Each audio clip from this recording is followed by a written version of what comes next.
Hello and welcome to the Today We Won podcast. You might be wondering why I'm introducing it and why I didn't open with Wargwarn my people. That's because that's not my catchphrase. It's not my podcast.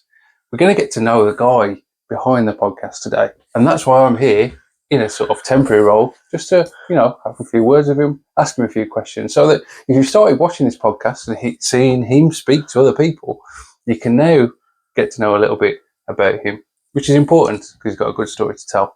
So, without any further ado, first of all, thank you for watching. Second of all,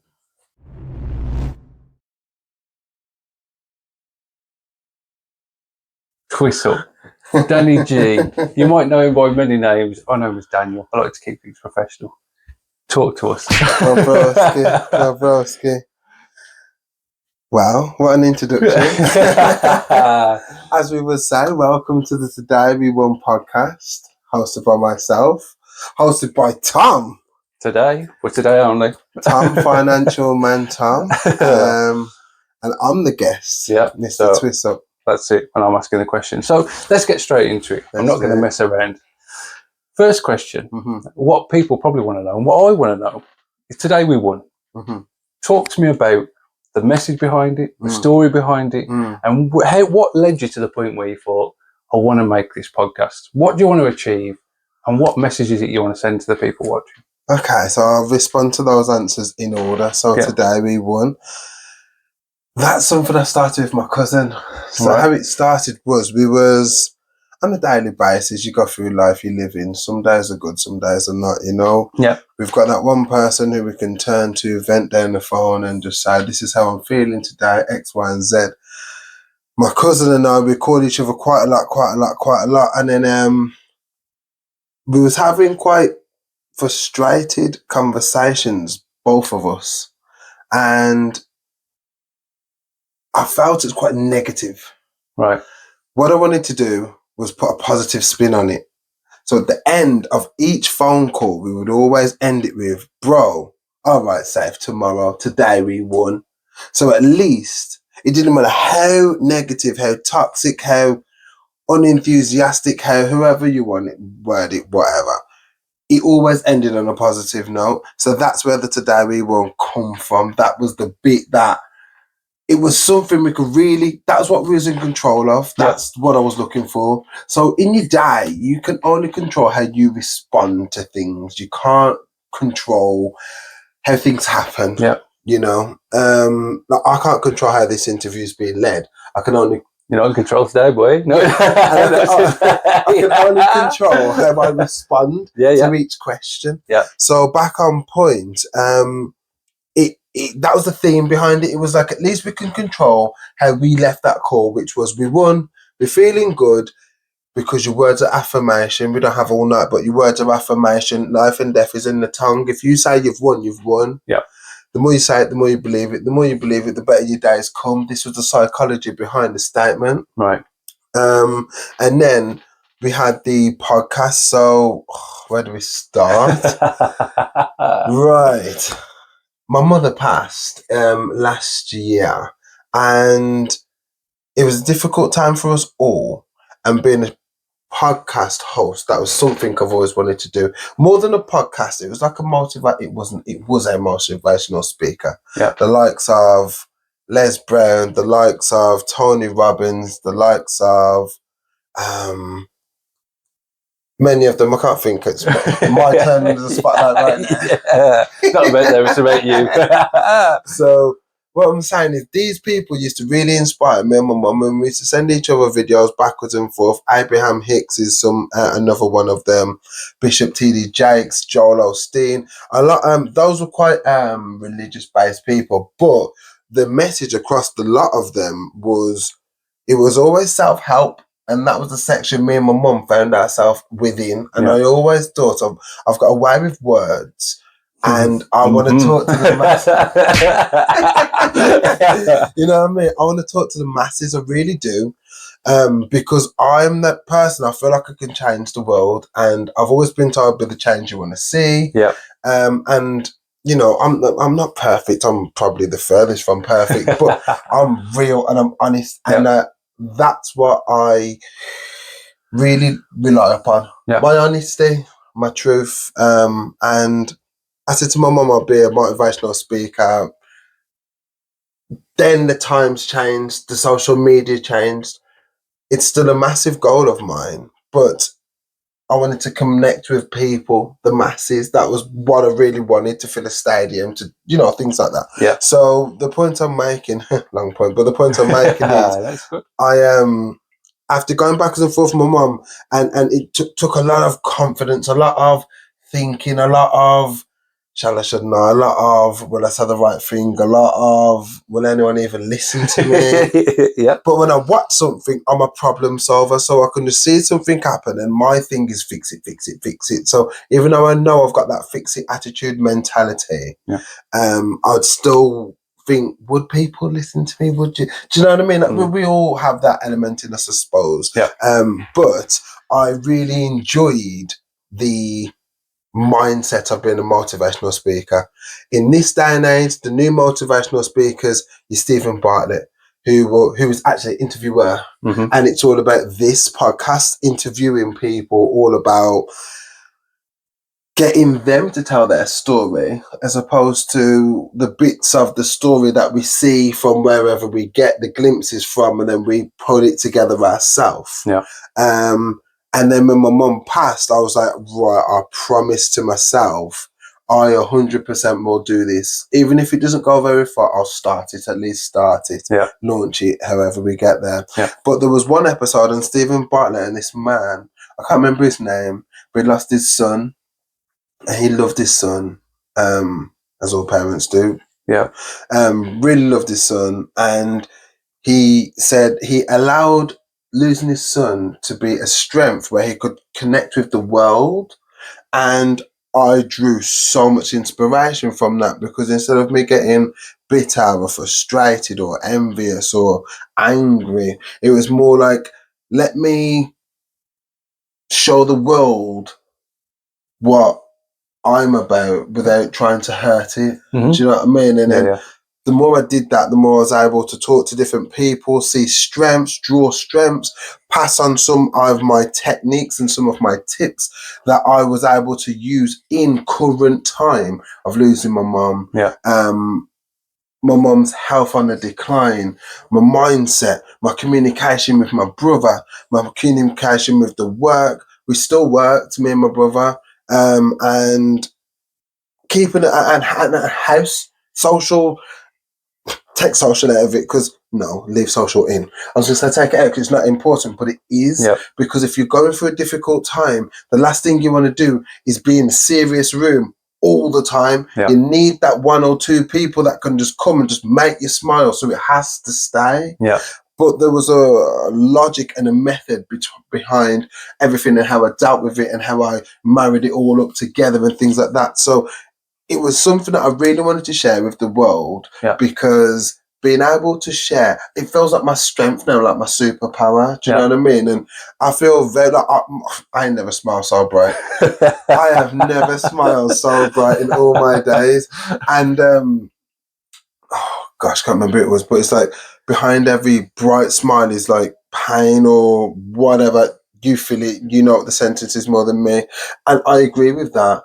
And like, there's so many times where I've been in scenarios or spoke passionately about things that someone would say, what do you know? Or how can you talk on that? And I don't even throw it at them, because it's not a weapon. I'm just like, wouldn't you like to know? Like, you know what I mean? If you had literally 2 years of my life, you'd be like, rah. Heads full of black hairs, no greys, big smile. Yet. They will come one day. But the point I'm making is they didn't come at my weakest or most vulnerablest time. Where I've known some people and head of grey, early 30s, livestock imbalanced, just letting life stress them. The thing is, the way I see on that is that everyone has their own level and own limit to their breaking point. And those breaking points for every different person is very different. For what is a massive trauma to one person is small fry and water off a duck's back to the next. And so, I think it's really important, no matter where you feel your breaking point is, to listen to different people. And if your whole message is around, taking something from the videos that people see, showing them how they can be strong, showing them how they can react to different situations, allowing them to learn different things, all it takes, I think, we mentioned it before when we recorded our episode. If one person watches it and feels better for it, then you've done your job. Yeah, you've done your job, and that's the thing. That's definitely that's a great point. So thank you for that. Thanks for clarifying that area there for me. That's what I'd articulate it. See, there's on the host. I thought I'd articulate that's it for why you. Captain America. Oh man! But it's so true, and that's another reason why I did this podcast, because my outlook on life is not the same as everyone, and my approach to life is not the same as everyone. So like what I would deem important, a lot of people would overlook. What someone would deem important, I would say maybe focus a little bit more over here. And it's not saying that one way is more important than the other, but what it is when you have a difference of opinion, or at least outlook, then you should get a clearer picture of a 360-degree object. Do you know what I mean? Something's got sides all the way around it. Yeah. But if you only look at it from your perspective, you're quite blindsided to what's the other side. So then I'm saying, oh, well, what do you know about this? And they're saying, damn, you don't understand every day. I didn't want this, I didn't want that. Like, try living with that. And I'm like, right, yeah. Actually, yeah, no, I get it. Okay, I get it. Yeah. Talking sense, bro. Yeah. And I suppose from your perspective, then, if you do want to, and if you still got the end goal of being a motivational speaker, is that what you're building towards? Is that what this is building blocks towards? Honestly, yes. In my opinion, I would love, just to take it real old school, I would love, like, bucket list goal then would be for me to have a arena filled for people to hear me speak. Okay. I'd love that. And not even on an arrogant flex, on the flex that on the mind side, on the mindset of, I look at life very differently. My younger years, I felt quite overlooked. I felt like, oh, wait, would you know, like, grown folks are talking, like, just move. Yeah. And I've always been that little problem solver, because I will watch, I will analyse, I think, if you try this, and I'll wait my turn, put my hand up, I'll do all the tricks of the trade that you need to do to wait for your turn. And a lot of the time, the turn never came. And that's very frustrating, because then, like, it's very difficult to stay motivated when you feel like your turn will never come. But to the person listening, keep doing what you do, because your turn will come. There's so many Bible references that just flash through my mind now.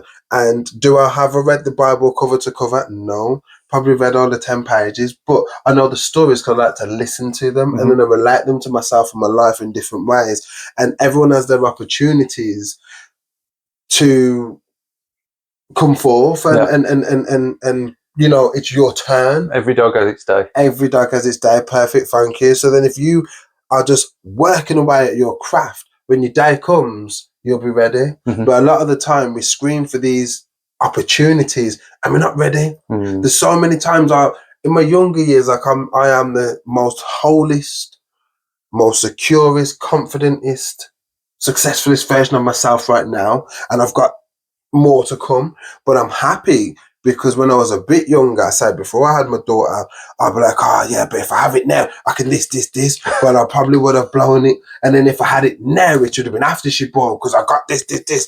And everything happens at the right time. And what we try and do as humans, we try and instigate and control and manipulate. I didn't want to say that, but because it has a negative spin in it sometimes. No, I know what you're saying. It's true. We try and manipulate the outcome, as opposed to just be ready and wait. You know, so with me in that position of my mum passing, life being difficult, I had to find either a way to connect with people, or I'd have went downhill, or would have turned. I was gonna say what I know, but I don't know downhill. But it's where most things fall. Say gravity gets me then. Do you know what I mean? If you want to word it like that, but you want to be light, you want to be like a butterfly. Do you know what I mean? You want to float, because then you can elevate up, and when you elevate up, you come into your power. When you come into your power, you find that actually you can go solo. and do your thing, and momentum's behind you, and then security, because we've got a whole house on our shoulders and everyone's fine, everyone's dry. Do you know what I mean? Like, you can do these things. So, yeah. So, okay. So, like, in a nutshell, what you want to do is work towards the point of being a motivational speaker. Well, what I've got from that, and from what you were saying there, is a lot of the things that you've spoken about is being ready to get to that point. And by speaking to people, different folks, different backgrounds, different perspectives, that'll allow you to build a picture in your mind of actually what you want to talk about and how you need to connect with different people. The question I'm wondering, and I was wondering why you were doing all of that, if there's one or two emotions that you want people to feel when they're watching this podcast, what are you always striving for? What is it you want the viewer to get from each episode? Is there like an underlying theme where you go, oh, that's how I want them to feel? Okay, so I'd say again, that's two different questions. The first question would be, how would you want them to feel watching this episode? Two emotions, I would say empowered and strong. Okay. And that's whatever. It doesn't matter if you stubbing your toe is the worst thing. If that's the worst thing that's happened in your life, feel strong, feel empowered, and go and change your world. And then the second thing, after every episode, how do I want people to feel? I want people to feel uplifted. I want people to feel liberated. I want people to feel like they're the fly on the wall listening to some people, because the whole idea of this podcast, in my opinion anyway, was just to hear some real conversation. There's a load of amazing podcasts with loads of people busting jokes. I love them. I love them. I love them. It's easy watching it. You know, if you're just looking for something to fill your time, people having a laugh. It's fun, it's nice, it's easy, it's not too deep. You can watch it and you can then move on with the rest of your day. You can have your lunch break, watch that, and carry on. But if you actually got some time and you want to get something out of it, you're in a sort of different space. Is that what you're saying? 100%, because what it is, when I work, I like to work and have something on in my ears. So sometimes I want to hear busting jokes, but at the same time, in this day and age of today, 2024, maybe I shouldn't have said that, but it doesn't matter. It doesn't matter, it's true. Today, it's so difficult just to have a clear mindset and a clear head on your shoulders. You know, we scaremongering's a thing. Am I doing enough is a thing. I ain't been on holidays like my pals a thing. My in-laws expect more from me for their child is a thing. There's so much pressures that I'm a man, you don't know stress. I'm a woman, try running the house.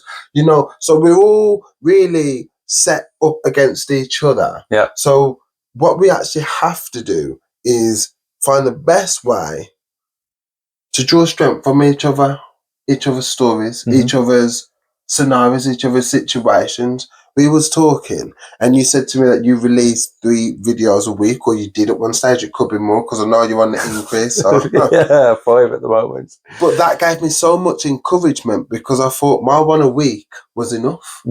But it isn't, because some people rely on that message, and some people don't. But some people they get used to your face as well. Yeah. So the more we can inspire ourselves, inspire each other, I feel like the better it is.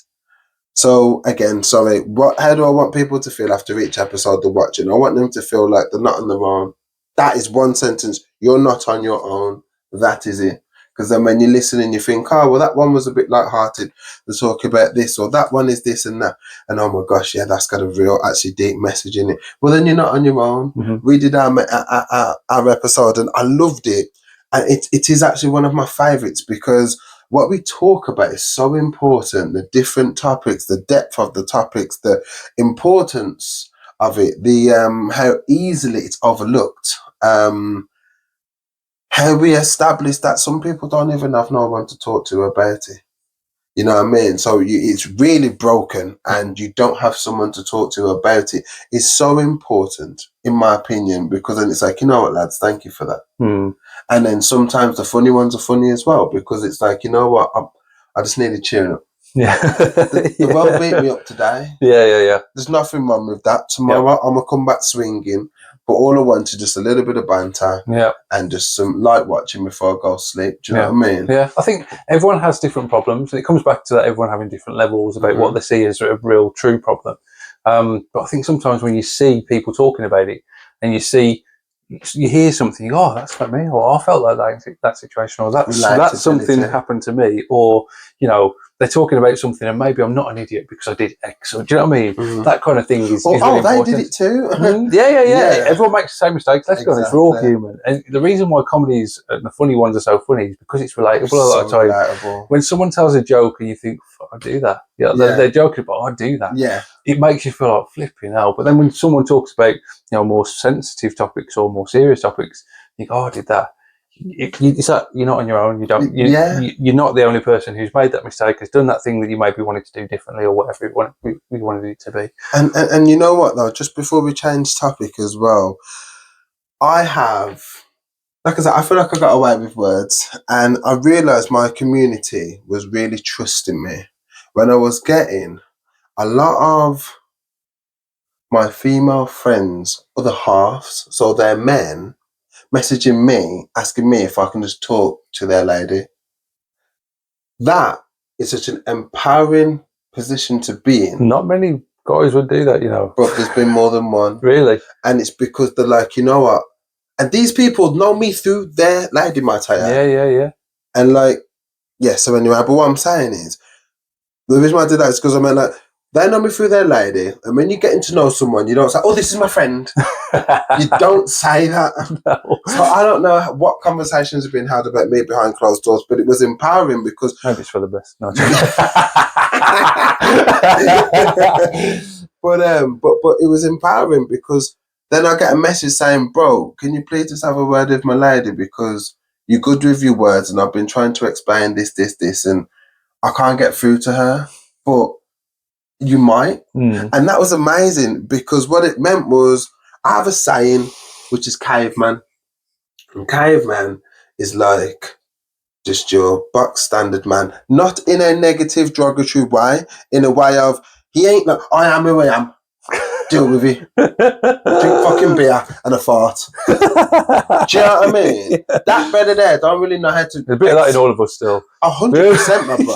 100%. I say, me and you are like chameleons, though. We can go into any environment and fit.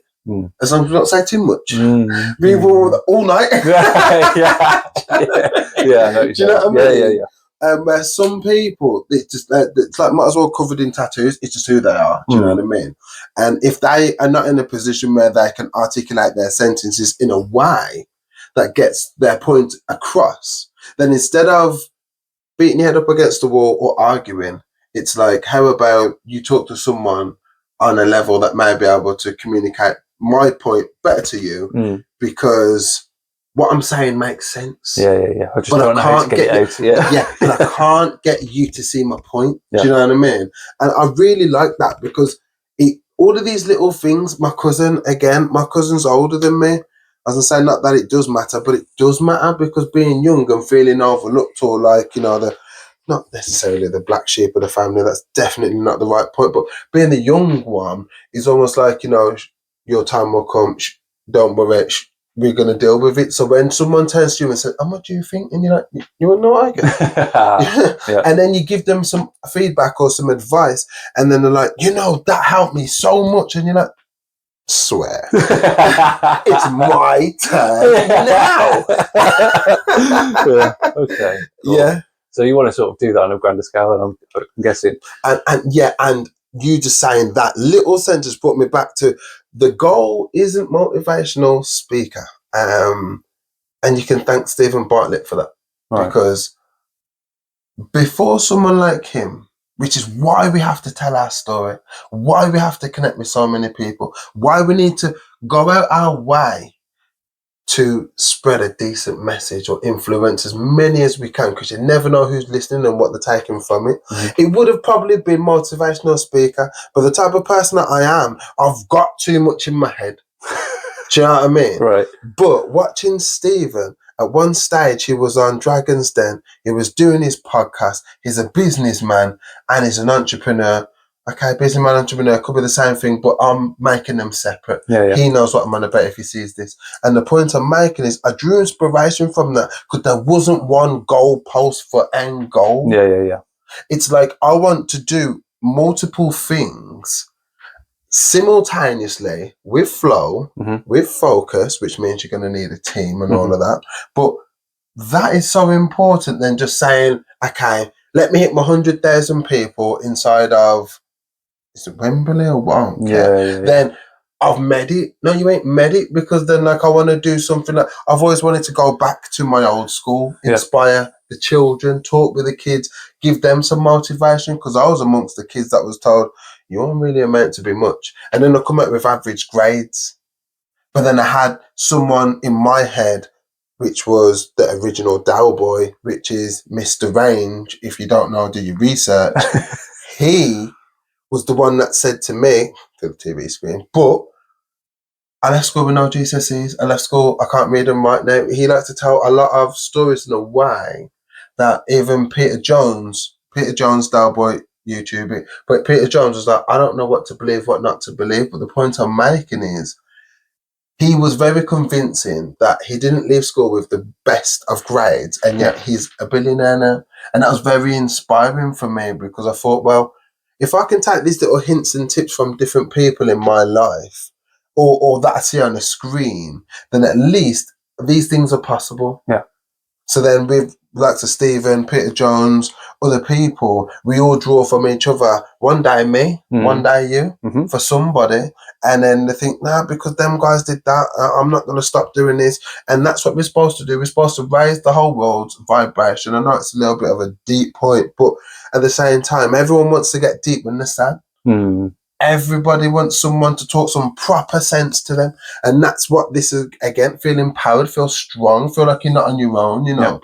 That's what this type of podcast, in my opinion, is all about, because we're supposed to feel unity. A lot of people live on their own. So then if you don't watch sensible stuff, then you're forced to go outside and just have fun. Watch banter YouTube, work, stress at your head's under the table. Then you're out, and then what do? You look forward to drinking and going out and intoxicating yourself, because it's the only form of release. If you can watch some sensible people have some proper conversations, you're in a mindset of, I still want to go and have fun, but actually I can be creative. I can do this. I can start this on a budget. I can try something new, venture here. Yeah. Do you know what I mean? Yeah.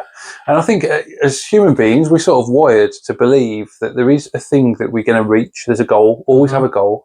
And you hear some of these coaches, these online coaches, to be honest, the word coach does my head in. I was a bank manager I don't want to get on about me, it's not about me, but all we ever spoke about was coaching. And there's a whole culture now that's been created. Everyone's a coach. There's coaches on this, coaches on that. And all people do is talk about how you can get there and never actually get there themselves to show it. Do you know what I mean? I do. But people are wired to have a goal and go, that when I get there, I've made it. The problem with that is, and I was watching something like a psychologist talk about this, often and almost always, no matter how stretching that goal is, when you get there, it's an anticlimax always. It's always an anticlimax. And that's why you making the point about having a number of different things going on that you can build. The way that we're programmed, not only to believe that we should have a goal, actually what we enjoy is the process of getting there. What we enjoy is the striving for it, the overcoming challenges, the getting to the next level of where we want to get to and all that kind of stuff. That's what makes us feel alive. Facts. When we get there, so you see people who win the lottery, a lot of people's aim, their goal is, I want to be rich. And they get rich, they win the lottery, they're depressed and they've lost all the money within a couple of years. Facts. So, having that sort of aim being, I want to just keep striving to do more and do better, is probably going to serve you much better than, here's my end goal and this is what I'm working towards. Because when you get there, trust me, it's not going to feel how it's meant to feel. It's just the way that it is. It's the truth, man. That's how I enjoy the journey. And the reason why is because when you arrive, what's next? In the journey, it's when I, you fall over, you have a puncture, all the whole way. When you arrive, did you enjoy the journey? Yes. Now you've enjoyed the journey, you've arrived at your destination, what's next? If you're just tunnel vision and all you do is get there, you're so focused on getting there that you're like, oh, I'm here now. What next? And what have you given up along the way to get there? Exactly. What have you sacrificed? And sometimes those sacrifices make sense because it's for the right reasons. Other times you might look back and go, okay, well, I've got what I thought I wanted. Look at all the stuff that I didn't do. Yeah. Wow. Look at all the people I didn't see. Look at all the things that I could have done, or all the hobbies that I gave, or whatever it might be.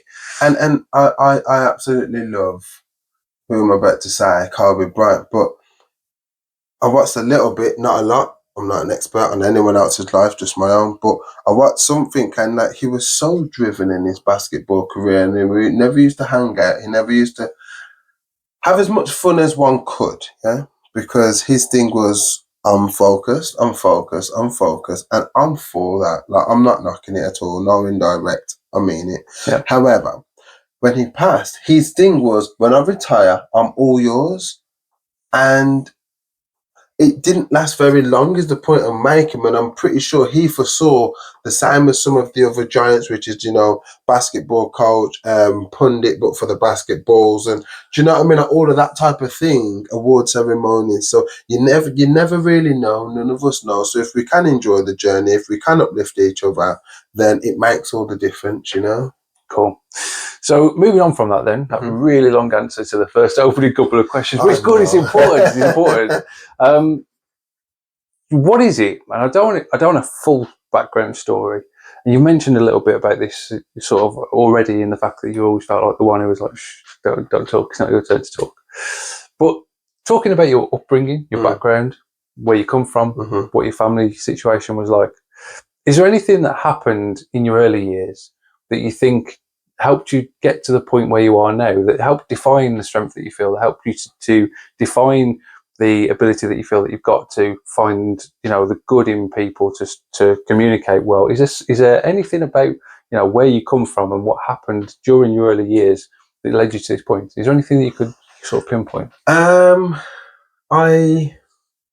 Right. So my mother was a single parent.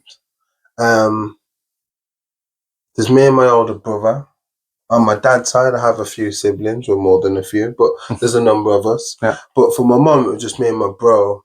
And I was the youngest of the three, which meant Dad would always sort it out. Yeah. That has pros and cons. The pros is like, yeah, you get time to play. You get, like, everyone knows whoever's the youngest. Everyone knows we can chill, we can play. We don't have to pay no attention. Mess, you don't tidy up everything. Do you know what I mean? I have 3 of my own kids today, so I know what I'm talking about. But at the same time, it comes a point where you get overlooked because I can't rely on you to get this job done. And then that's when it's like, no, pick me. And it's like, no, because I need to tell you what to do, and you need to. And then that becomes frustrating. So then what that led me to do was constantly look for ways to fix the problem.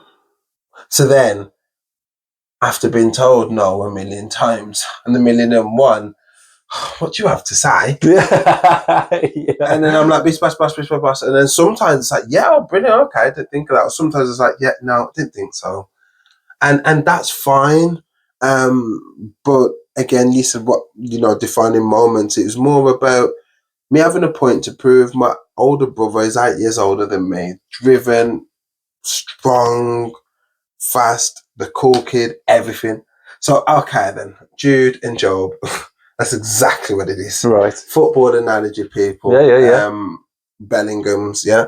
But it's that. So being Job, if your bro goes to Real Madrid, you better be doing something where you're at. Because everyone's just looking. Yeah. They're just looking. Do you know what I mean? Your brother's done something. What are you going to do? What are you going to do? Oh, he got himself in there easy. You're going to go next year. So I had a lot of that. But also with my brother being older than me by 8 years, I really wanted to do everything he was doing, and I couldn't. So when I was younger, a little bit of context on me, I had pneumonia. So yeah, no one knew. I didn't know it was taking lives until my friend's mum died for it just after I recovered. Then I realised it was that deep. Right. And I was little. I was about 8, 9, around there somewhere like that. I really was. Funny because I had pneumonia, funny. I laugh at everything, man. I laugh at honestly, if I told you Let me some tell of you the this funny stuff, story about the one time I got pneumonia. one time I nearly died. This is gonna lift your spirits. But no, it's true. It's funny because I was going to say my voice apparently was supposed to be deeper, but I remember I had my tonsils taken out and my voice went really high. Right. Okay. Okay. And it came down, but not as down as it was. And I remember having a deeper voice, but I don't. When you were 8? I remember it. Really? I really remember. It went up there, but it went up there, like, honestly, and then it come down, but just not the same. So a lot of the time when people look at me, I've had so many different people say to me, like, you don't sound how I think, or I thought you would have sounded like, do you know what I mean? Now, I'm well-spoken as well. Everything don't need to be brat, brat, brat, brat, brat, do you know what I mean? But at the same time, I can urban it up when I need to. Yeah. But yeah, that was just a fun fact. But yeah, so when I was younger, I had my brother opened a lot of doors. My mother opened a lot of doors because my mum's so ambitious. Really? So ambitious. I loved her, man. Absolutely loved her. She's so ambitious. So she was like she made clothes and stuff. So I've designed some of my own clothes, and I actually won a clothes show competition back in the day. It was like knockout rounds. Yeah. And I won to go to the clothes show and be invited and whatever. But anyway, what I'm saying is, she made the outfit that I wore, and it was really nice because me and my mum and my brother actually did a fashion show together, the Faces of Colour. So them two was in like the background, and I was running out in the different clothes with some other people. Like there's loads of us, but it was really good. So that was something, you know, archived. But again, back to the point, my mum, very ambitious lady, man, very ambitious. Like if you know, you know. But bruv, all my pals, they knew she was the strict one. No games, like no games, bruv. No games, bruv. No one's ramping, like, and we all knew where we stood. Do you know what I mean? But she would go out her way. Like if I was out, I could be in Stafford, ring her 2, 3 o'clock in the morning. Mum, can you come get me? Where are you? I'm in Stafford. Send me your address, and she'll be there. And it's the strictest woman that on the trust me, if you know, you know, she's the strictest one. But she was built like that, and I'm very much like that too. So adopting a lot of my mum's ways. So it's a long point, but it's going to be a whole long thing. They're adopting a lot of my mum's ways. Yeah, very ambitious, multi-skilled, multi-talented. Trying different things, exploring, experimenting on all these different things alone. Yeah. Watching my brother do it as well. Yeah. And it gives you a lot of multi-skills or multi-skilled, whatever. And when you're in that position, you have to show up. You don't have a choice. Yeah. Do you know what I mean? Because then, like, football people look for answers from you. He's just snapped on. What are you going to do? Well, I'll have to take him out then, don't I? Do you know what I mean? So then when that's always you, your brain just thinks a little bit quicker than normal. Do you know what I mean? And what that led me to become was a leader. Right. So there were so many aspects and times in my household, me and my brother and my mum, when we was like adults, where we would collide. And the way I would explain it to them was like, we're 3 lions, being led by a female lion as well. And we're vicious, like Grant and Phil. Do you know what I mean? So we're vicious. We're being led by this fierce woman, like, who rules with an iron fist. Do you know what I mean? And you had to be assertive, you had to come correct, but then you also had to own it, you had to know what you was doing. All of these things are very important. So how did I come to be so creative or want to do these different things? I had no choice, because I'm like, well, he's doing this, I'm doing this, what are you doing? Where are you going? What are you doing with yourself? Now being a little have a plan, you better have something going on. Now being a little one ain't no good. Because you ain't been practicing, you ain't been cooking, you ain't been doing Jack Scrizzle, and now your turn to shine. So then you have to turn it up, turn it on, and you focus, you put yourself about, you apply yourself in the right ways, and you do a lot of failing. Yeah. You know, I failed a lot, bro. I failed a lot, but failed up. Yeah. Well, I heard this phrase only the other day, actually. And someone said, you don't fail, you win, or you learn? That's what I'm saying. I failed up. Do you know what I mean? Yeah. So you did a lot of learning, basically. Yeah, There's a lot of times where you got it wrong, but I ain't doing that again. I got one for you. In order to be old and wise, you have to be young and dumb. Facts. Yeah. I'm both. Young. No, I was young and dumb. Yeah. I was young and very dumb. I took risks and, okay, fair enough. You know, they didn't kill me and they didn't get me into heaps of trouble, but took risks where maybe some may not, but they've led me to where I am today, so I'm not solely sorry for them. And I can steer people away from those same obstacles and opportunities. So I'm not sorry, because someone has to walk that path. You see, I have so much strength. My mum passing, someone had to go first. Someone's got to hold the door open. Do you know what I mean? And it's tough, very tough thought or whatever, but it's true. Someone has to. Yeah. And with that being said, why not be the strongest of us? Do you know what I mean? Yeah. So, yeah. Okay. And you mentioned as well the Bible and religion. Now, I'm not very religious, but I like listening to people who are and are guided by religion and the role that plays. What would you say religion has done throughout your life? And again, what role does that play in who you are and what you're trying to achieve? What is it that... So I'm a God-fearing man first. I say I'm more spiritual than religious. Okay. I've always seen a problem with religion. Okay. On a personal scale, I love the stories. So I like listening to Bishop T.D. Jakes. He was the black pastor. He's the black pastor. He's still alive and well, to my knowledge. Yeah. In America, then you got Joel Osteen, which was like the polar opposite of him. Yeah. So the black pastor's all extra and, you know, all excited and energy. You know, people, energy. Yeah. And sometimes you need some of that. And then Joel's like, he's the guy. He talks very slow. Very calm. You feel the passion. Yeah. And you want to hug him by the time he's finished because you think, thank you, I needed that today. And both is very necessary, you know, very, very necessary.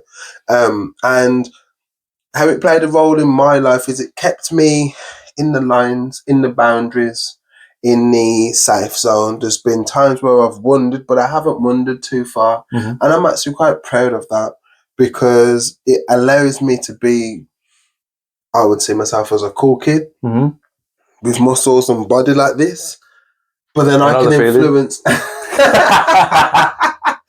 on, bro. Okay, but it allowed me to influence children and still influence them today. That you don't need to be a bad boy or a drug dealer or a troublesome guy. You can be cool, you can be calm, you can be book smart and have street wisdom and be that man that the woman you want wants. Yeah. Or the man that you want to be inspired by. Yeah. You can do that. And that's so important because most of the time, especially in this day and age right now, like people are so driven by toxic energy or negativity, or like violence. Yeah. I was going to say badness. That's what people think makes them cool. Authenticity rules all. Yeah. That's even more better than confidence because confidence is good. It's up today. It's down tomorrow. When you're authentic, you're just you. Yeah.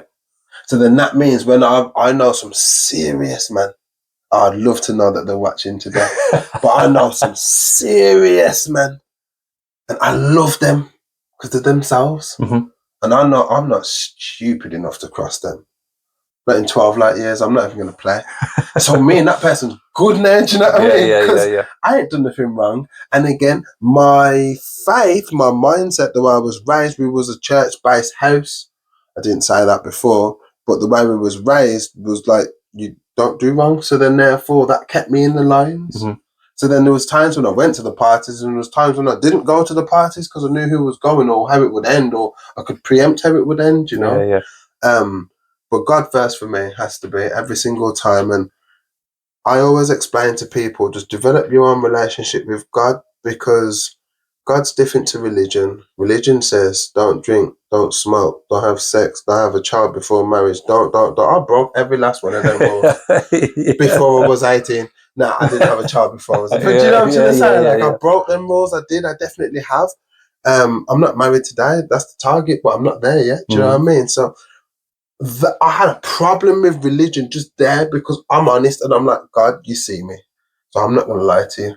But even yourself, if you don't have a relationship with God, it doesn't have to be all kneel down and pray. Just talk. You know, everyone that loses someone, I always advise them to just talk like they're sitting there. Just talk. It doesn't matter. Sometimes I'm driving. If I'm on my own, 9 times out of 10, I'll probably be chatting to my mum. 8 times 10 out of 10, I'll probably be chatting to my mum if I'm on my own. And that's why I've reduced it to 8, because there's some times now where I'm just enjoying being on my own. Which I don't feel like I have to be with somebody, which is brilliant because I'm always with somebody, so I get to enjoy my own time. But I'm able to communicate with my mum, feel empowered by that, and live my day. Draw from it. Do you know what I mean? Like, because it's really hard. It is hard, and there's no religion that can save you. There's no book that can save you. It's the experience of it, and a good community and a stable head. Just before we move on, one of my dad's friends, so this person's like dad's age, you know, to us anyway. and he says, you know, just hearing you talk about your mum, because he knew my mum as well. Hearing you talk about your mum, so comforting, because I'm older than you, and my mum's not very well right now, and I don't know how to deal with it, and you're young, and look at the strength oozing out of you. And I'm like, but the thing is, like, I don't try and be strong. I will openly cry. That's the one thing I will do. I like to cry on my own. It's a man thing, bro. It is a man thing. And if I'm in front of people and I feel vulnerable and I feel emotional, you don't like it. Because I can't. I give me a shield. Yeah. I'm cool with feeling like this, but not with an audience. You know what I mean? But if I'm honest, I'm growing and I'm developing and I'm encouraging my boys and my team and my man them to be yourself authentically. I've cried in front of my brothers. I've cried in front of my boys. My boys have gave me a hug whilst I'm crying. And I felt like, wow, this is what girls do. It's so true.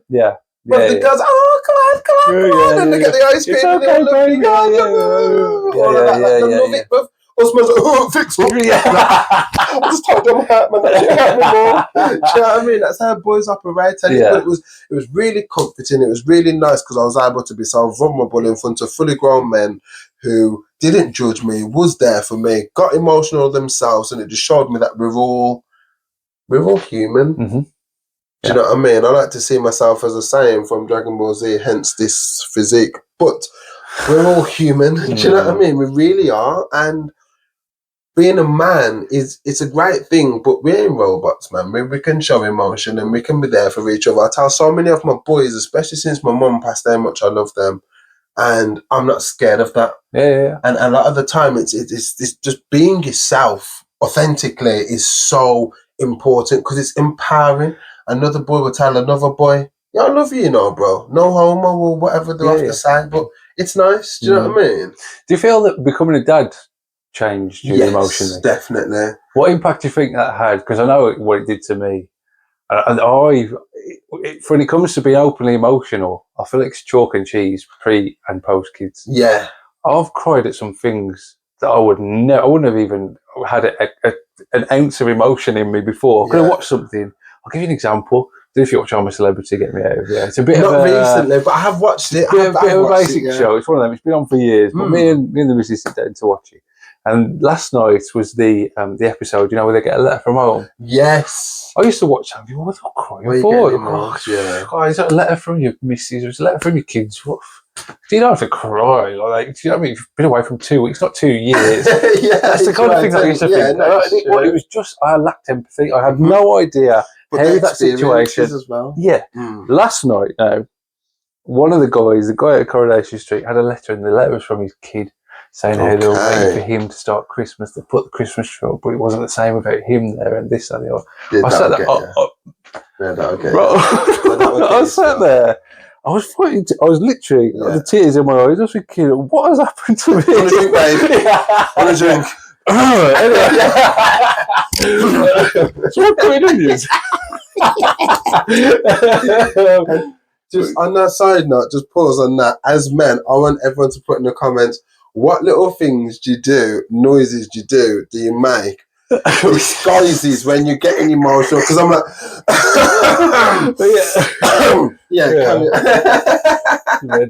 So talk to me about becoming a dad. Is that had an impact on? So that journey you've talked about, you growing up, religion, becoming a dad. Did that change the course? Did that add to the course? When I was young, I really wanted to be a dad, and my mum said to me, "Do you know how old you are?" I was like, "Yeah, I'm 20." She's like, "Do you not remember what you said to me?" I don't know what I said to you yesterday. What I freaking gives a clue. Do you know what I mean? Just tell me what I said to you. Put my misery. She's like, "You said to me when you was 20, you wanted to be a dad," and I said, "Did I?" She's like, "Yeah." I was like, "Oh, don't remember that. I ain't ready for all kids right there." Do you know what I mean? And I had Tamaya when I was about 20. I think I was about 20. Oh gosh, how many age now? Yeah, about 27. I think I was around 27 age. When I had Tamaya. However, Alex, my other half, has 2 children from prior relationships. So the eldest our eldest is 15. Yeah. Middle child is 11. And then, oh my gosh, these names are getting bleeped out, but either way, she's 7. You just say their address. Do you know what I mean? At the It's you asking me these vulnerable questions. Shit. But now, so what it was I was a dad before I had the opportunity of being a dad, and that was nice because I got a real taste for it. I did enjoy it, and a question that you haven't asked me but I will answer is views on being a stepfather. Yeah, I was thinking to. At the time, I didn't know any better. But I knew I wanted kids and I wanted lots of them. So if I had 2 already, then that just helps add to the freaking pack. Yeah. But so I didn't really know, but it allowed me to be like this type of cool friend, like step parent, role model type person early, because being in their life, I was able to do cool stuff, like a weekend dad. But I got a taste. Yeah. So if I hated it, that was a perfect opportunity to dip. Like, I'm not being funny, I'm being real. But it's true. Yeah. But it's true. Do you know what I mean? Because I'm like, oh gosh, another 10 years and then maybe ask me again, you know. But because I really embraced it, I enjoyed it. It was cool. I got to do Christmas with them, take them park and like do fun stuff. Like, I'm a massive kid at heart, man. So like backflips, trampolines, all of this type of stuff, football, chasing down, soft play, all of these things their mum didn't want to do. I'm like, yes, that's all of this is my territory anyway. Do you know what I mean? You sit down, I've got this. Yeah, you get us a drink. So it was really cool. It still is cool. We have our moments, but that's just kids. That's life. And that's one thing, like, my kids couldn't look any further apart from me, but they're my kids. Like, I see them do certain things. I'm like, why did you do that? I'm thinking, that's me, you know. How did you get that then? Do you know what I mean? And the environment plays a huge part, man. It really does. Energy, transferable, all of that. Another episode, but it plays a huge part. So being a father changed me because, okay, go back even further back. I've always been a young somebody looking up. So, is it J. Cole said, I'm little bro and big bro all at once? And that's exactly who I've always been. I've had my big bros. I was too young, told you the score. So I loved my big bros, all of his boys, anyone who I met who was older than me, immediately big bro, love you, big bro. Yeah. Then little bro, I'm little bro, and I never had little bro until late, biologically. So I just wanted to be the coolest big bro I could possibly be. Yeah. And that was exactly the same category as dad. I wanted to be a dad loads because I didn't have a dad. And I did. My dad's alive and well. I was with him yesterday. But at the time, he wasn't actively in my life like that. He just wasn't. So like being big bro gave me an opportunity to be the cool guy, which then, I like this. I could be a cool dad. I'll be a cool PE teacher. That kind of mindset, you know what I mean? Like firm but fun. So then when it comes to then being a father, that's exactly who I am, firm but fun. There's times when I can rant with my kids and that, and my daughter, my eldest one, she gets feisty, but she just got my attitude and energy. And I'm like, okay, just rein it in. Like, let's not let me turn into a Super Saiyan today. Everyone just chill. Do you know what I mean? Everyone just chill. But it's nice, it's cool because, like I say, your kids reflect you, and I'm living proof that your kids do not need to look like you to reflect you. You're living proof they do. Because your kids look just like you and them, man. And they reflect you guys. From what I know of them, they reflect you guys, and that's amazing. But it is nice as well because, like, we've all lived, and sometimes the relationship you start isn't the one you end up with, and that doesn't mean that person's broken or not to be with them. It just means that it needs the right person to love them and what comes with them. And it forces you to grow. So another question you didn't ask me, how quick did I have to grow up? Rapid, Tom. Rapid, bro. I went from being like a 24-year-old pretty sweet boy. Then said thug, ain't no fucking thug. But anyway, sweet boy. I went from that to like dad in 2 years. Now, okay, it's still at 24. I was in these kids' lives, but I wasn't their dad until we're in the relationship, and I wasn't their dad. I'm still not their dad. I'm dad when they want me to be. Do you know what I mean? But the reason why I word it like that is because I'm not trying to take no one's place. I have my own place. And they have their own place for me in their heart. Which is what I love. So then when they're pissing me off, I'm like, you do not look like my children. And as soon as they're doing the slightest thing I'm like, oh, that's my baby. That's mine there. We know there'll be a lot of step parents out there facing the same challenges. I'm not a step parent, I'm a dad. And I've always wondered, how it must be a difficult thing, depending on age, depending on when you come into their life, and finding that balance and that barrier of how far can I be a role model, how far can I be a disciplinarian, how far can I do what a biological father would do to have the right impact with not crossing the line because I'm not the biological father. I'm guessing that gets pushed further and further back over the years. When you've been in the life for 2 years is very different to being in the life for 10 years. Well, that's what I'm at now. The things you can do and the way you can guide them and the amount of respect there is both ways. Facts. Because for example, oh gosh, okay. Let me tailor this sentence. In my head, I'm like saying like my biological kids, like, don't let me beat your fucking ass. Do you know what I mean? Like, that's how I would talk. That's how I was raised. It kept me in line. I'm like, Mum, I know that was the last strike. No games. You're not having a peep from me. Thank you for the warning. Not a shot. Do you know what I mean? You don't want to hear from me. But times have changed, though. Times have changed exactly a lot. And in my case as well, you can't talk like that with stepchildren. You can't. No.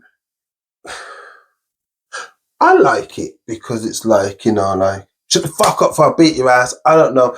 For me, that's like, you could say that to your son. I couldn't say that to your son or my son. I'd want to because that's how I was raised. It doesn't matter if I touch or don't touch. That is neither here or there. The sentence flowing out of me and the passion and the love behind it is like, no, I'll beat your ass because I know this is for your own good. You ain't listening. You're doing my head in. Sometimes you need to hear or feel, but at the same time, even if, like I say, even if they don't feel, that's not what I'm saying. But sometimes, little fret here and there, and that, and your voice gets a bit deep and all that jazz. Put your serious face on that. But being a step parent meant that, like, your sentences have to be tailored. So then sometimes I can get really like, you know what? Leave me alone. Just don't talk to me. And then later on, it's like, hello. And I'm like, really? are you deaf? Did I give you instruction? Yeah. But at the same time, that's me, I'll beat your ass, because it's like, you have to find a way to make everything your own. Do you know what I mean? You're my brother. So I'll call you Tom, you call Captain, give us more time and more silly occasions, and you'll have 12 more names. That, if I love you, I have to show you, you get treated differently, like, do you know what I mean? So there'll be 12 times and only one captain, do you know what I mean? Like, there ain't going to be a captain because it don't work like that. So then the same with my kids. If I'm me, I'm dad. If you want me to be your stepdad, current dad, I couldn't give a blasted care. Your guardian, your parent, whatever word you want to put there. I've got to treat you like you belong to me. I have to. The same with Tamara. She's the youngest, she's the cheekiest, and she's so sweet. And I'm like, like, oh, you know, no, go away. And then she'll be like, Dad, don't swear or whatever. And I'm like, okay.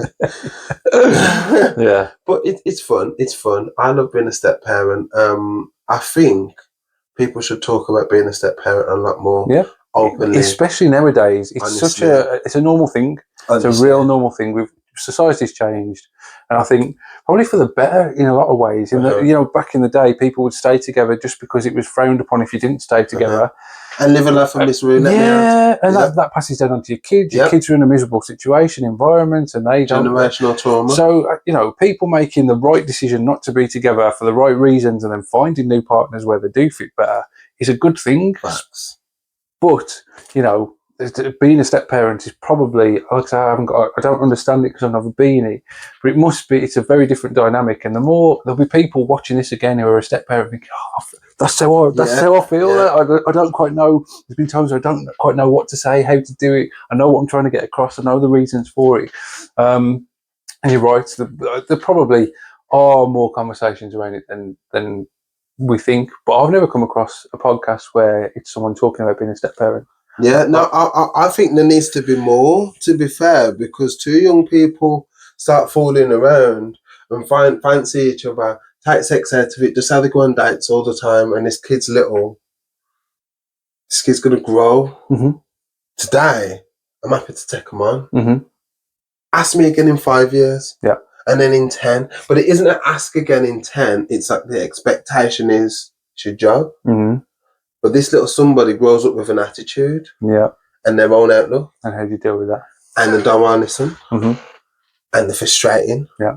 And then you have to, and then what it can do is it can drive a wedge in your relationship. It can drive a wedge in your home. It can also drive a wedge in you. Yeah. Because there's sometimes when I talk to my kids and I'm like, I can't get through to them. And this is very frustrating because my dream was to be a father very young. Yeah. And now I've got my opportunity. I don't feel like I'm expressing myself in the best way possible. Yeah. I'm not an angry person.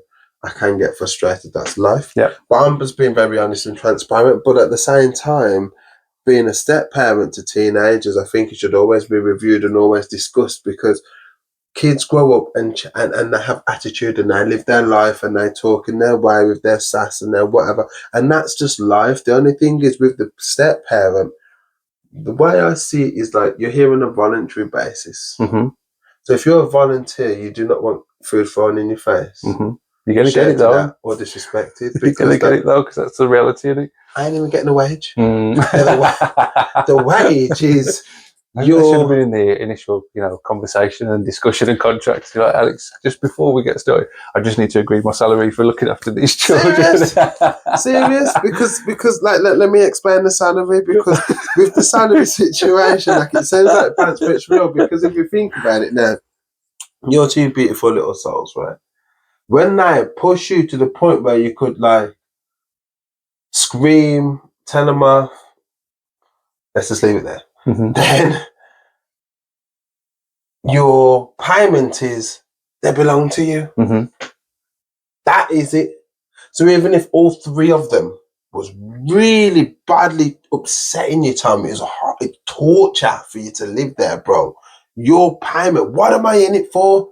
They belong to me.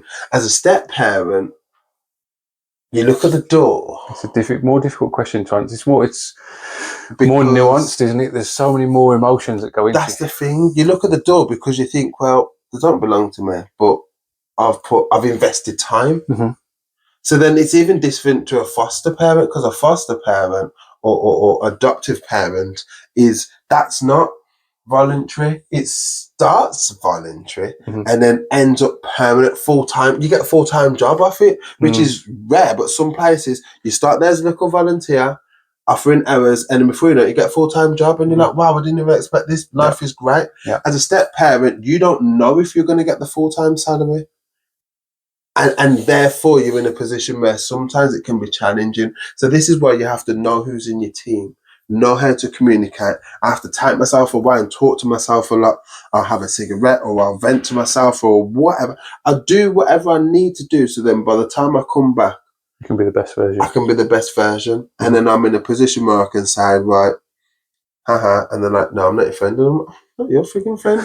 And we love each other. Yeah, that's my baby. Because you're acting like me, you're sounding like me, you're talking like me, you might as well look like me. Do you know what I'm trying to say? Yeah. And these things are so challenging, I think, a lot of the time as well. As a step parent, we'll move on. But as a step parent, you just want to know your other half's on board. That's above all. Yeah. Because if you get spoken to in a disrespectful or derogatory way by the person who you have been called by God to step in, uplift, help elevate, what you want to know is that you're supported. If you don't feel supported, then it's almost like, what am I actually doing this for? Because you don't even see your kids as doing wrong.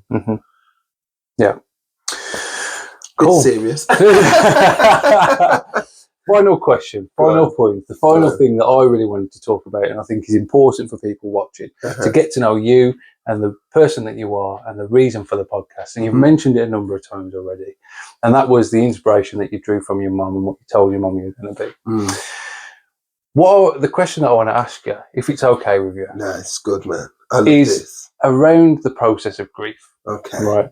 Because you've spoken about it, and you've touched on how you dealt with it and how you come through it, and you've found ways to take strength and use it as an inspiration. But there's lots of people who'll be watching who are either grieving or in a situation like the gent that you mentioned who's preparing themselves to grieve or have suffered grief in the past and are still not quite over it or dealing with it in the way that they want to be. And you seemed to, from what you've said, found a way to find strength, to find positivity from the process that you went through.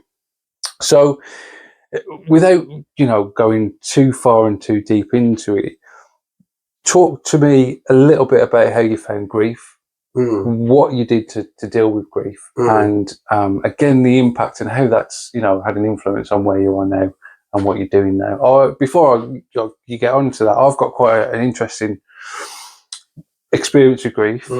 I'm very fortunate. I've still got both my parents. I've still got two grandparents. I know a lot of people never met their grandparents for one reason or another. But I've lost a couple of grandparents, and the way that I dealt with it, I found really strange because people, deal with it in different ways. And I almost didn't feel normal the way I was dealing with it. I thought, I should be more upset. I should be doing these certain things. Maybe I should be feeling this certain way. So I think it's always a really important thing to talk about and speak about. And you're in a really great position is probably the wrong words, but in a great position given your experience to talk on it and share your story around that and how it's led to today. Great question. You didn't need to tiptoe. You're absolutely right. It was fine. That's why I love your time. I really do. But great question. It's a brilliant way for me to really showcase how I dealt with that, and that's an area of my life that I'm really proud of. But we start with grief. It goes back to me being about 15, and one of my pals from school passed away. We went to different schools. His name was Anton, but he played for Warsaw, bro. Right. He had a letter from Manu in his house, bro. They wanted him. Like, it had the badge. Everything. Yeah. Our age, bro. It was all the same age, man. And he had cardiac arrest on the pitch, had heart attack on the pitch. And that happened when I was young. I was in school, about 15, because we'd all sat GCSEs and he hadn't got his results. And all I kept thinking was, he'd stressed himself out and he didn't even get to know his results. That really touched me, really. And from there, it made me focus on life, be a lot more like, I met death, not death, but I did because I went to his funeral and I found him and it was so cold. Unfortunately, my mum was there and two of my broskis was there and they held me and everything, and it was nice, comforting. So I had already, that was already, that bubble or barrier or shield or whatever had already been broken early. So by the time it come to my mum, fast forward now, time in the future, yes, she was diagnosed with cancer, and we was told that. But maybe my sensible me and my frigging muscle me, we fix everything. We got this. Don't have to worry about nothing. Have to worry about nothing. Okay.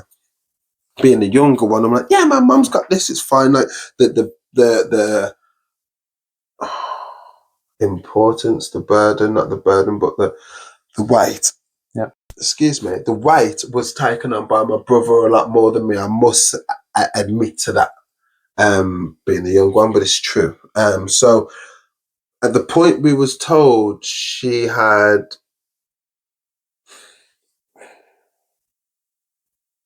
it was our last Christmas together, and she was in and out of hospital just before, and she was struggling but dealing with life as she can, and I was able to deal with it because I'm very I feel like I can save everyone.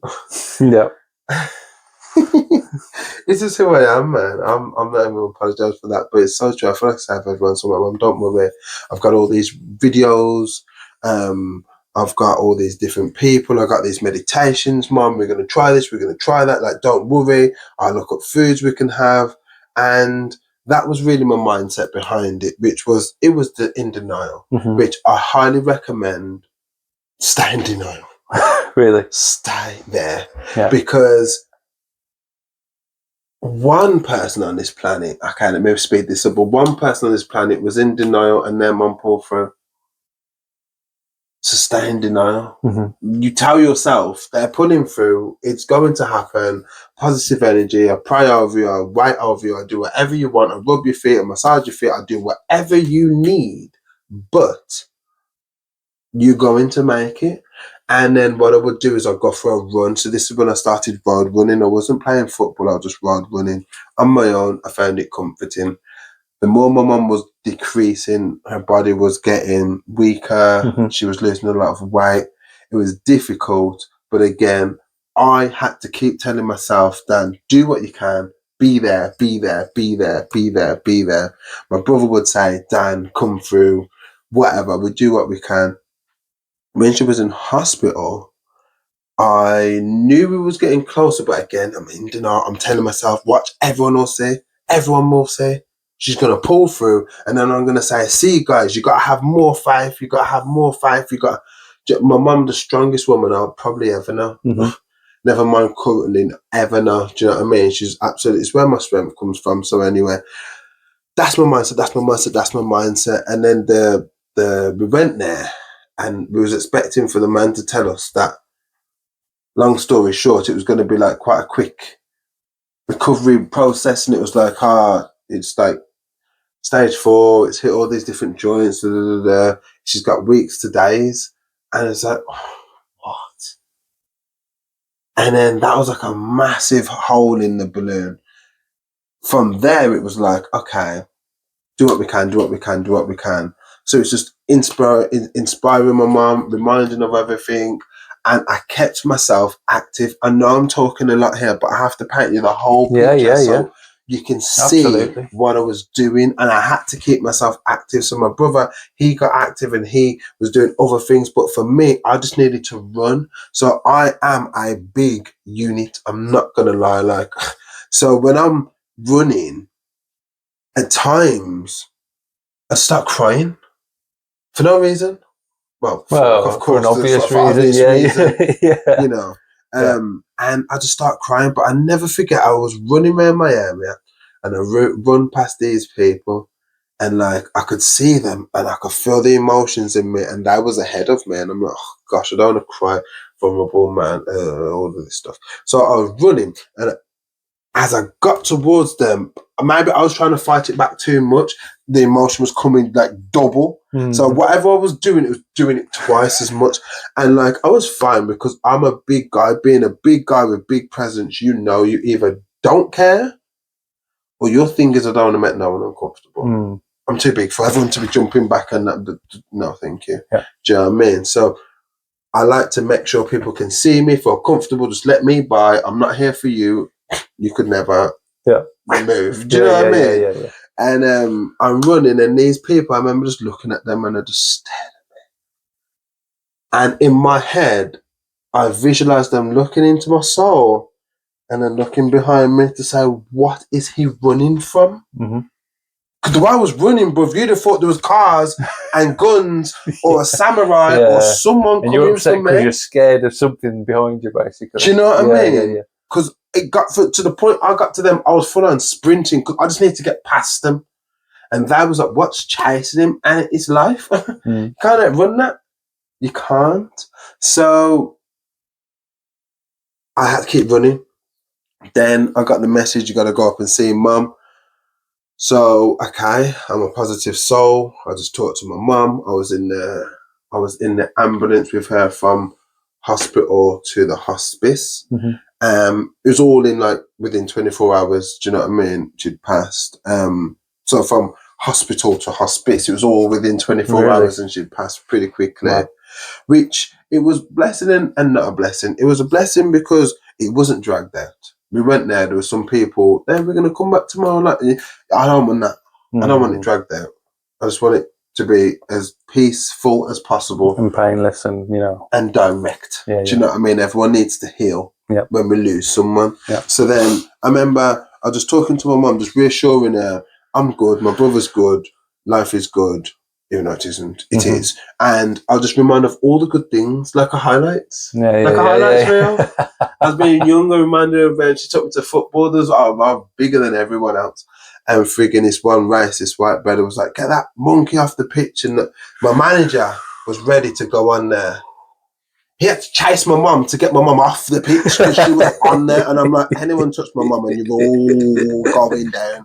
These times I'm like 13, 14. I'm like, I don't business. Do you know what I mean? She's just that guy. She's a rider, man. She's so cool, man. She's cool, man. So I'll wrap it up. But yeah, so that was that. And then from there, I would just keep running. I keep running. And the running is very important. And I said to a lot of my people, when she passed, I told everyone and I said, look, man, I'm a smoker, I said, so I don't want lots of alcohol because that will send me into a spiral downhill. So come and bring your cigarettes and we smoke. And that's where we're at. And that's it. And that's what helped me. But I was very open. I was very honest with myself. I'd talk to my mum every single day. I'd reassure her that I'm fine. And now I'm older, but I've healed a lot more. I do my affirmations the first thing in the morning. I greet my mum, greet God. My relationship with God's got closer. I thought it would have weakened. It got stronger. Really? Stronger. There wasn't like an element of blame. Why me? Why my mum? Yeah, that does not go. Yeah. That will never go. Got me thinking of people that never grew up with the mum. Got me thinking about people that had to see their parents get taken away from them or at a young age, or people that had to live with their nan because of whatever, right? And I just thought, I'm grateful. One of my younger bros, like one of my boys, then one of my pals, then, a better word for context, his mum died when he was in his 20s. I had pneumonia. My friend's mum died when we was 10. Oh. And it just reminded me, how dare you be ungrateful for those 32 fine, long, beautiful years you got.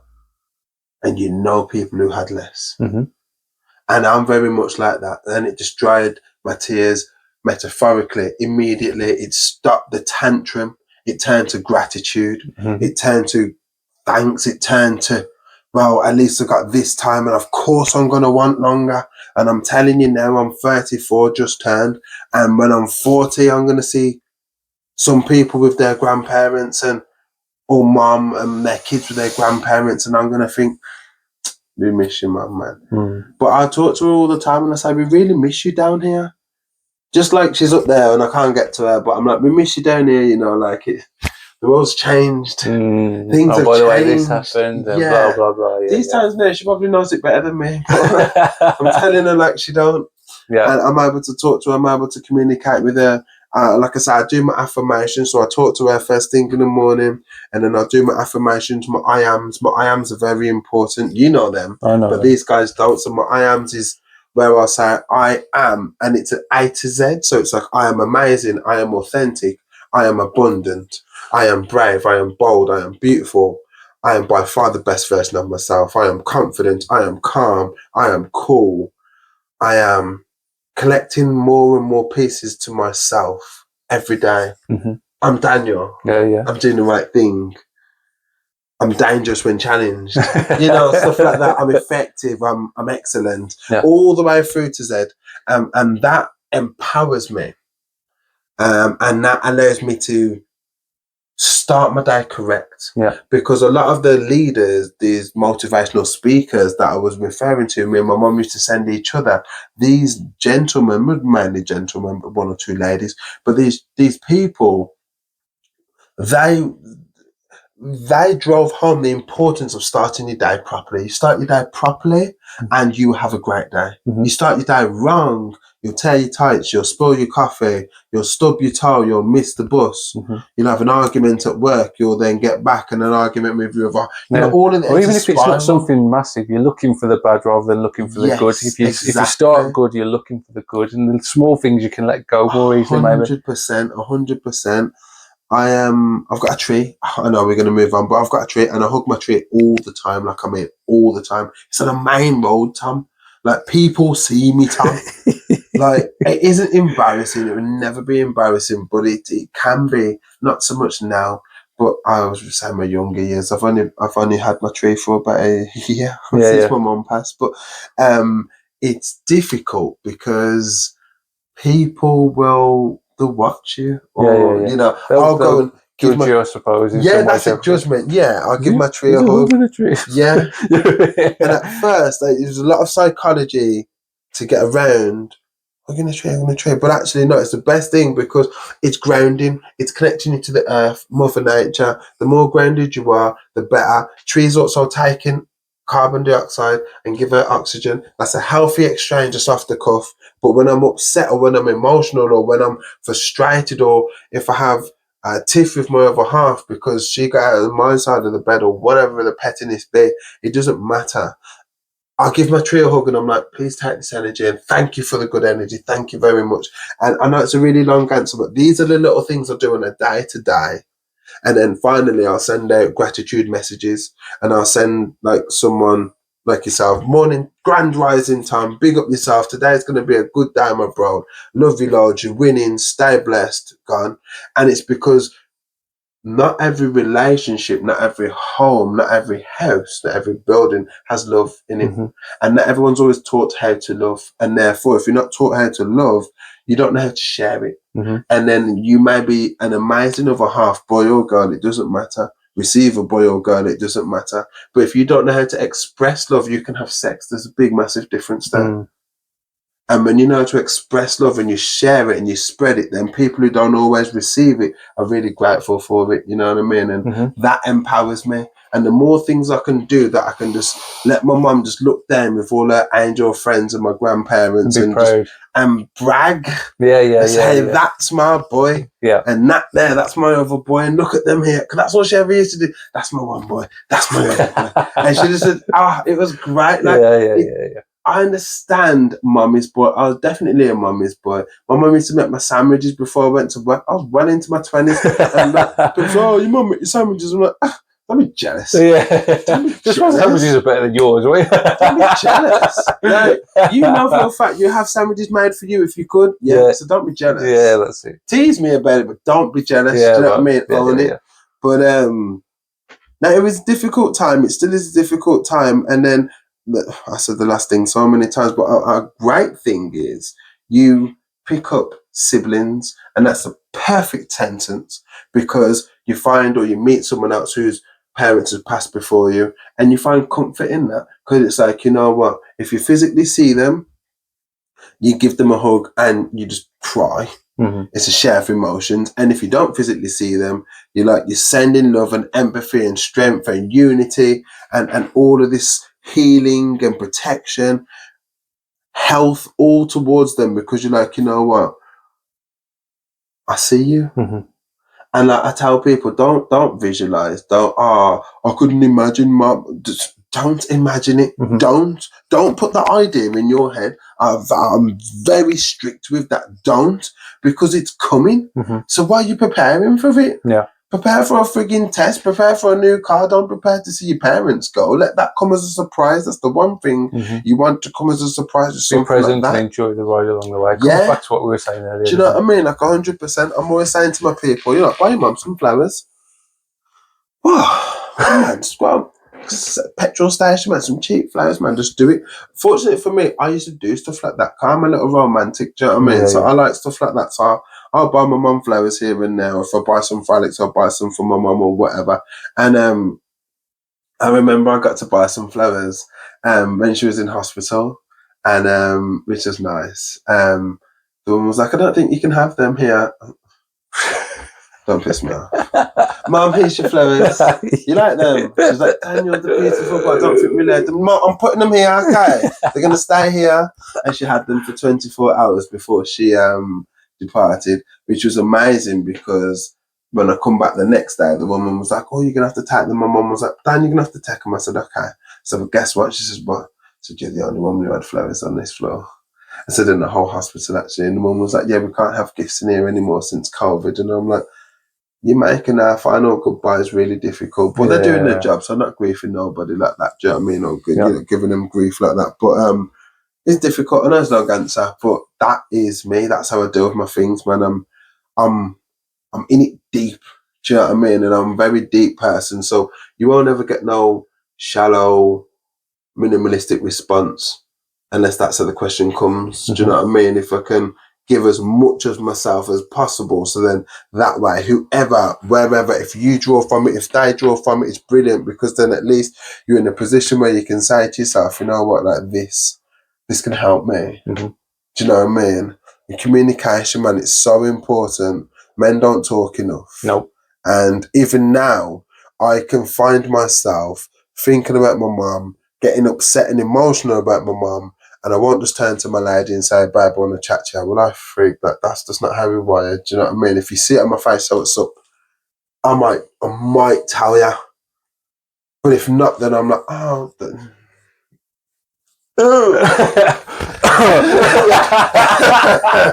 You want a drink? Oh, jeez. Yeah, honestly, that's literally how I am. That won't change. That won't change at all. And I think it's called being a man, because you have to, just like girls don't fart. It's a lot like that. Boys don't cry, girls don't fart, and it's a silly point. Do exactly. It's both of them point. Do both of them things, and you've got to find your own way to do it. You have to. You really do, and it's not embarrassing doing either. Do you know what I mean? Like in all seriousness, it's really not embarrassing. I'm going to wrap it up there. I think it's been a great conversation. Listen, I'm not going to be hosting this anymore. It's Dan's podcast. It's Twist Up's podcast. Today we won. He wants you to feel strong. He wants you to feel empowered. He wants you to feel like you're not on your own. And he wants you to hear his story and other people's story. That's what this podcast is about. You've heard a lot from the man himself. You know the guy behind the podcast now. So make sure you subscribe. Make sure you're following him. All of the handles are going to be on the screen. Make sure you do your thing and see him talking to other people to get the different experience and find whatever it is that you can connect with. Great conversation. I enjoyed it a lot. Thank you for letting me host. It was an absolute pleasure. Today we won, guys. Today we won. Just before we go, last thing, 3 things I'm grateful for. I'm grateful for this talk.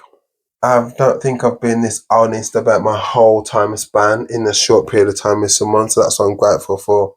I'm grateful for our relationship, because I love it. We're cool, man. We vibe. And it's a safe space. I like a safe space. And I'm also grateful for my little house, my team, my family, my 3 children, my beautiful other half. Like, I can moan at them. It's only because I want the best for all of us. But I'm very grateful for that. So yeah, today we won. Definitely. Thank you very much.